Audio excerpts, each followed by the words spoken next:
Ikhwan Fillah yang tercinta, segenap pemirsa setia Alvin TV yang berbahagia di mana saja Anda berada. Aku doakan semoga para sahabat dalam keadaan sehat walafiat, panjang umur, rizki berlimpah, serta hidup penuh berkah. Amin amin ya robbal alamin.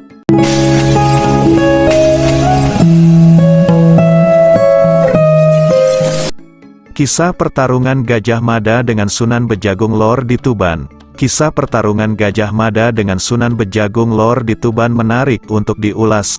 Gajah Mada adalah Mahapati Kerajaan Majapahit yang terkenal akan kesaktian, kekuatan dan ahli strategi perang sehingga mampu menaklukkan berbagai wilayah di Nusantara. Meski terkenal akan kesaktian dan strategi perang, dalam kisahnya Gajah Mada pernah mengalami kekalahan saat bertarung melawan seorang wali di daerah Tuban, Jawa Timur. Sosok wali yang dengan kesaktiannya mampu mengalahkan Gajah Mada itu dikenal sebagai Sunan Bejagung Lor atau Syekh Abdullah Asy'ari. Pada masa itu, Sunan Bejagung Lor yang dikenal sebagai penyebar agama Islam tinggal di desa Bejagung, Semanding, Tuban.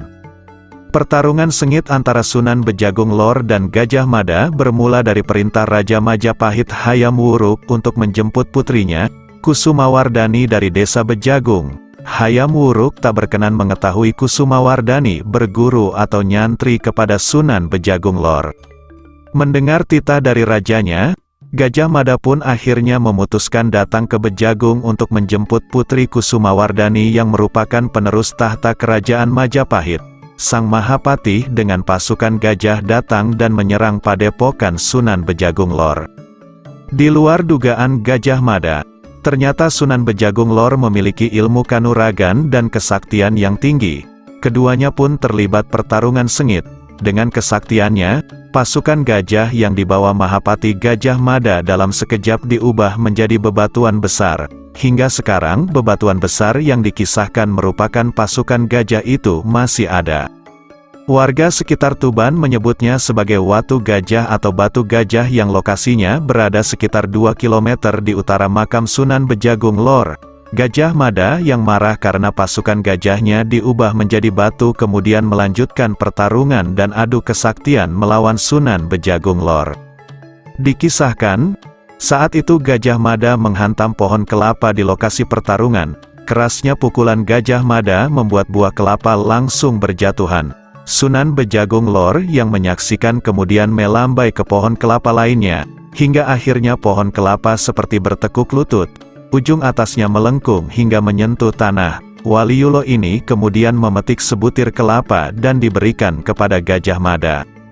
Adu kesaktian pun diteruskan dengan mengambil ikan di laut dan dibawa ke darat dalam keadaan hidup. Gajah Mada pun dengan kesaktiannya berhasil mengambil ikan di laut. Namun saat sampai di daratan ikan sudah mati. Giliran Sunan Bejagung yang mengambil ikan di laut.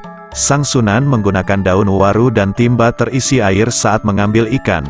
Hingga sampai di daratan, ikan pun masih dalam keadaan hidup. Setelah 2 kali mengalami kekalahan, maka Gajah Mada harus kembali ke Majapahit dan misinya membawa pulang putri Kusumawardhani tak berhasil.